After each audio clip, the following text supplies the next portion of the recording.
Welcome back, ODHtv. Did you see that? Back again with another late night, just finished watching the episode video.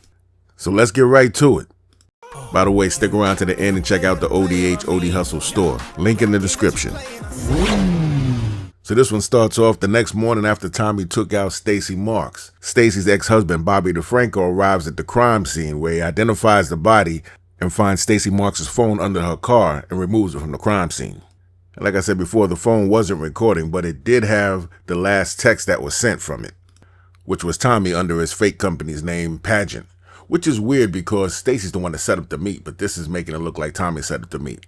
Definitely a continuity error. Somebody messed something up in post-production editing. However, while Tommy's with Maria, DeFranco calls him on Stacy's phone. So Tommy picks up the phone and says nothing while listening to Bobby DeFranco threaten him. While Dom is cleaning up at the barbershop, Jannard comes in, lets Diamond know they moved all the stash where Tommy couldn't find it. And Diamond tells Jannard to go get Shanti and go see the RDs and make sure they still down with the coalition. But Jannard and Shanti broke up, so Jannard's like, why? You don't trust me to handle my shit? Just do what the fuck I'm saying. So he does, and he tries to lay out the plan, but that thing ain't go nowhere. I made it to the top without you, bitch. But she don't care. She's like, it's gonna be great to watch you fall. Meanwhile, Tommy meets with Shay to try to keep the business going, but Shay doesn't believe he has a crew. And Shay tells him, you weren't very careful when you got yourself thrown out of CBI. So he gives him some product and says you have 24 hours to sell it, or else I'm taking you and your family. I'm not going to take you through this whole arc. Just know that Miguel came clean and told Maria that he tried to take Tommy out, and now the Marquez is after him, and Maria tells him to think about working with Tommy. Now back at FBI headquarters, Sang the Snake is now acting U.S. attorney. It's gotta be the Marquez cartel, right? But Sang is saying in his mind, whoa, wait, I work for them, watch your mouth. But DeFranco decides to speak with Sang alone, where he tells him that he thinks it's Tommy Egan, and he's got Stacy's phone to prove it.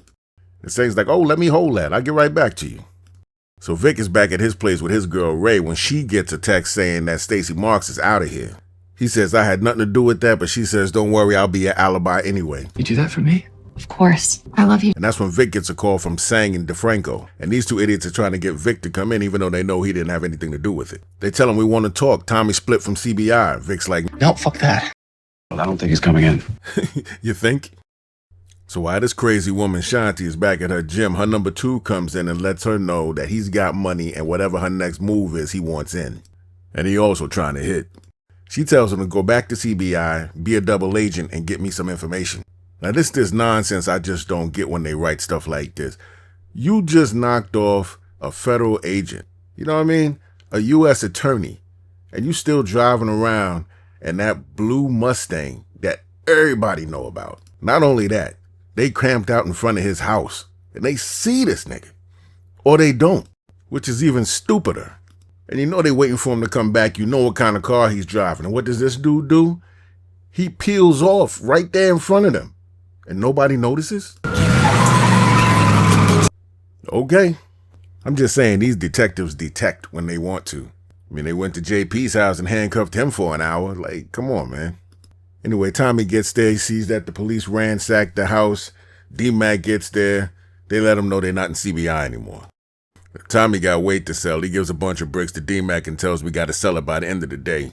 D-Mac also tells JP that Jannard tried to take him out. Jannard has a meet with some of King Kilo's guys, and they not really feeling Jannard being at the top spot.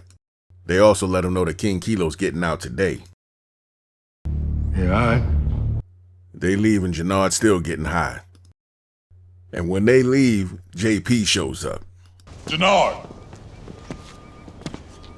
What the fuck you want? And he commences to beat the snot out of Jannard. Oh, shit! You stay the fuck away from my son. Tuh.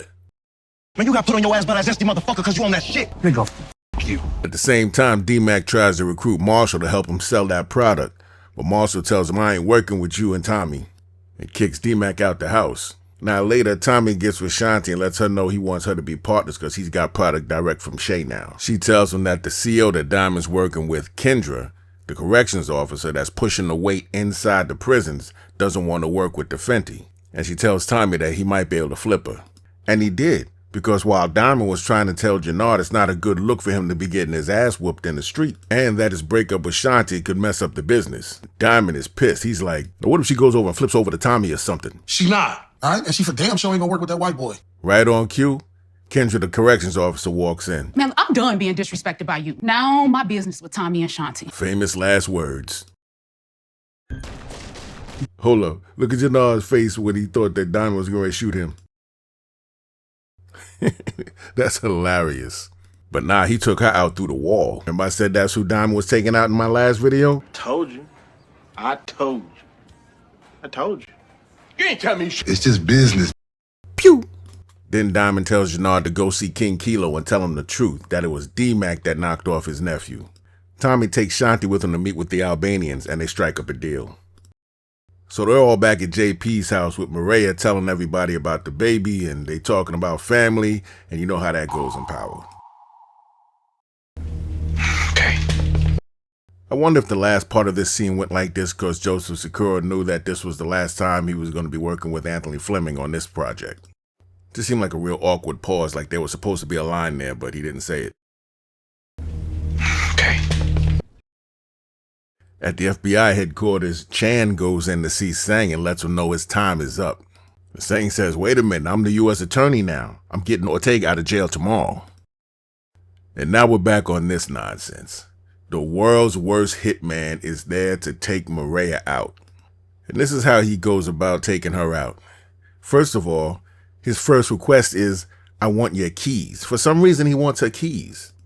Give me your keys. For what? If you're doing your job, just take her out right there and bounce.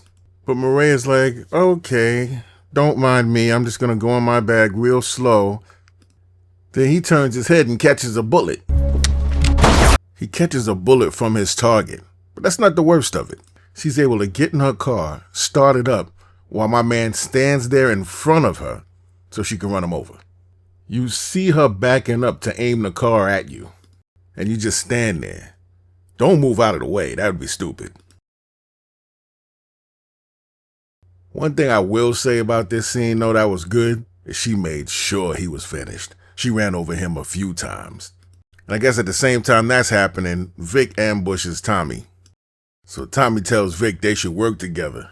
And then Vic starts shooting at this dude's feet, making him dance. All right, dance for me, bitch. He told Tommy to dance for him. But anyway, Bobby DeFranco shows up, threatens Tommy a little bit, they take Vic away. He gets a call from Maria about the incident, and he's on his way. Tommy arrives on the scene, takes Maria to a private doctor. They call Miguel and his crew to clean up the body, and while they're at the private doctor, Miguel and Tommy realize that they're both enemies of the Marquez cartel. Keep telling you both. You're on the same side. You're working with Tommy now. That's true. Diamond went to see Shanti to let her know that working with Kendra, the CO, is a non-starter because she is dead. And since Diamond been acting a little crazy, once he stepped in that ring, I thought he was going to knock her out. But then she planted that seed in Diamond's head, letting him know that Jannard never stopped plotting against him, giving him something to think about. Jannard finds King Kilo at the beach at his coming home from jail party. And he tells King Kilo he has information for him. He tells him, D-Mac is Tommy's nephew, and he's the one that took out your nephew. He said, you telling me that the guy that killed my nephew is still walking? I need his ass dead now. So Jannard tells him he's going to take him to him right now. I'm sure they went to Marshall's house first because that's where Jannard knew that D-Mac was staying. Marshall must have ratted and told Jannard where JP lived. But anyway, they took out the guards outside the house and busted in. They want to know where D-Mac is. And JP is not talking. They call Tommy on JP's phone to find D-Mac. JP says Jannard's name out loud, telling him, be a man and kill me yourself. Jannard. And Jannard winds up popping JP while Tommy is listening. Then King Kilo tells Jannard that him and Diamond been playing games and we out the coalition. Jannard says the hell with it and pops them both. How's he gonna explain this to Diamond?